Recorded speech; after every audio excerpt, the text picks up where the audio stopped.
e o potencial de geração de renda do brasileiro, a capacidade de geração de renda aumentou 28%. Isso talvez se reflita o fato de que na década passada o consumo foi o que andou mais, enquanto o lado do produtor andou menos, enquanto você investiu botando crianças na escola, educando as pessoas que se tornaram chefes de família e trabalhadores hoje. Então isso explica um pouco essa defasagem entre indicadores de produtores e indicadores de consumo observados entre 2003 e 2008. Esse potencial de geração de renda ele pode ter ajudado o Brasil a sair um pouco da crise mais rápido? Você acha que tem alguma relação? Eu acho que tem. Acho que na verdade o Brasil até deveria fazer mais disso, né? Tinha que investir mais na qualidade da educação. Mas eu acho que o Brasil, ele, ao longo dos últimos 15 anos, conquistou uma série de coisas que mostra, quer dizer, numa época de crise, inclusive conquistada durante as crises dos anos 90, já adquiriu uma tecnologia de como conviver com crise, etc., mas investiu em educação, e eu acho que vai ser até menos importante para a saída da crise, embora seja muito importante, muito mais para os anos que vão vir na frente. Eu queria que você falasse um pouquinho sobre essa questão da desigualdade, da diminuição da desigualdade social, que você diz que o Brasil tem uma alavancada até superior a muitos países. Quer dizer, eu acho que se a gente for dar um tema mais importante que o Brasil mudou ao longo dessa década, que já está quase terminando, eu acho que foi a redução de desigualdade de renda. Para se ter uma ideia, a renda dos 10% mais pobres cresceu 72% desde 2001 até 2008, per capita, já descontado o crescimento populacional, enquanto a renda dos 10% mais ricos cresceu algo como 11%. Ou seja, se tratando do Brasil, algo especial, dado a sua história, mas mesmo em comparações internacionais. Aí a gente fez uma abertura no estudo para saber o que contribuiu para o brasileiro ter reduzido a sua desigualdade. Qual foi a renda, foi o programa social, foi o trabalho, e o resultado que a gente encontra é 2/3 é renda do trabalho, que eu acho que é um bom valor, significa que o brasileiro está gerando a própria renda dele, e 1/3 é a renda de programas sociais ou aposentadoria, assim, 17% programas sociais, tipo Bolsa Família, e 15% aposentadorias. Então, eu acho que essa redução de desigualdade foi a grande conquista da década, mas ela não é explicada por um único fator, e o fator mais importante é justamente esse fator que o brasileiro está participando, a gente tem observado um boom no mercado de trabalho, e que eu acho que não só no sentido ético, mas no sentido da satisfação do brasileiro com a vida, eu acho que é maior se ele gera a própria renda. Quer dizer que, ao contrário do que as pessoas estão pensando, não é o Bolsa Família que está onerando mais o Estado, mas sim os custos com a Previdência. Eu acho, quer dizer, que o que a pesquisa mostra, abrindo por fontes de renda, por exemplo, em nível de renda, ela mostra o seguinte: olha, se eu reajusto o Bolsa Família, o grande beneficiário é a classe E.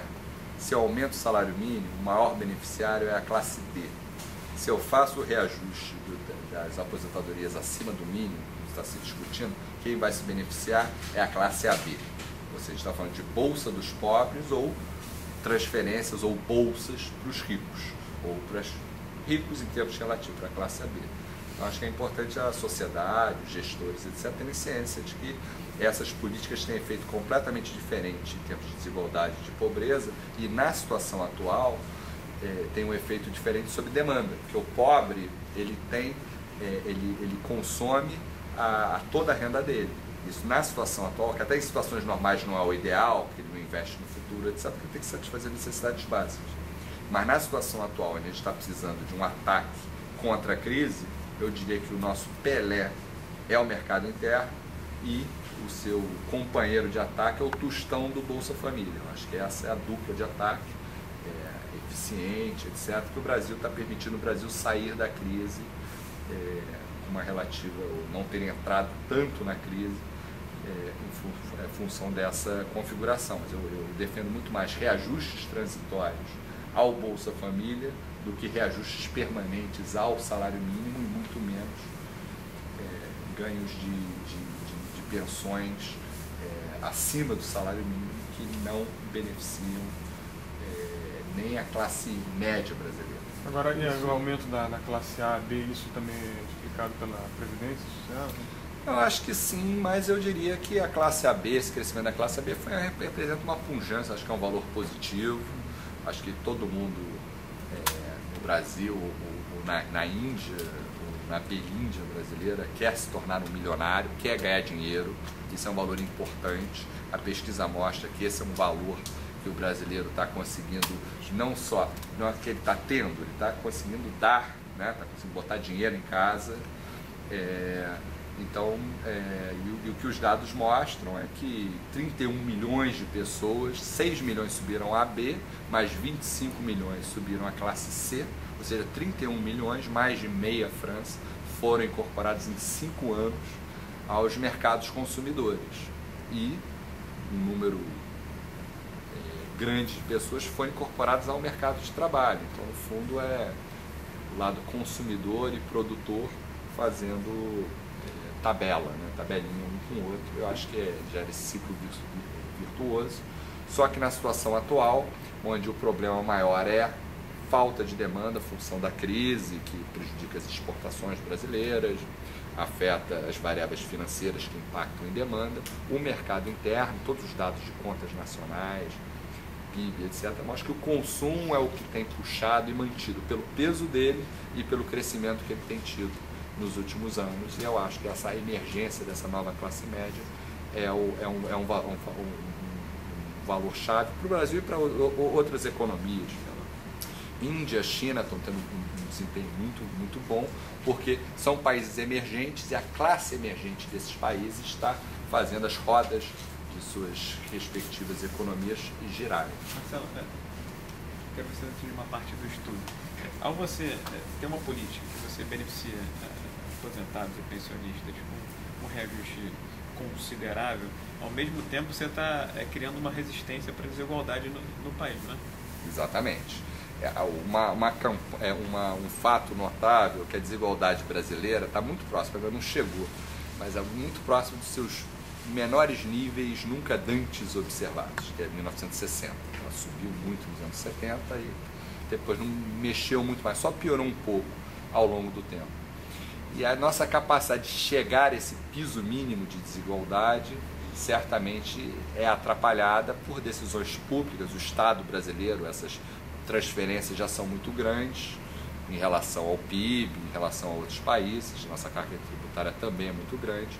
Então a gente tem que tomar cuidado para não jogar o bebê junto com a água de banho. Eu acho que é muito importante ter cuidado. Temos políticas que já cresceram muito, como o Bolsa Família, mas que cada real tem um impacto muito maior sobre a pobreza e sobre a desigualdade do que outras políticas. E talvez a gente esteja começando a pensar, a relaxar na ideia de combater a desigualdade, que não é uma ideia talvez tão explícita, embora se a gente observar os discursos dos candidatos no começo dessa década, era tudo contra a desigualdade, fome zero, e de fato nessa década a gente observou redução de pobreza e redução de desigualdade. Eu acho que isso é algo muito interessante. Quer dizer que esses ganhos justificariam o uso político? Não, acho que o uso político faz parte, etc., mas o que eu acho é que o uso político nunca é bom, né? O uso político, mas eu acho que com transparência de dados públicos, etc., eu acho que faz parte do jogo político a pessoa achar que... Só que eu acho que o uso político ele não olha uma questão que é o seguinte: eu acho que a grande vitória que o Brasil conquistou nos últimos anos não é pelas diferenças entre os dois últimos mandatos de governo, são pelas semelhanças. Você ter uma política macroeconômica apontando numa mesma direção, com nuances, uma política social também na mesma direção.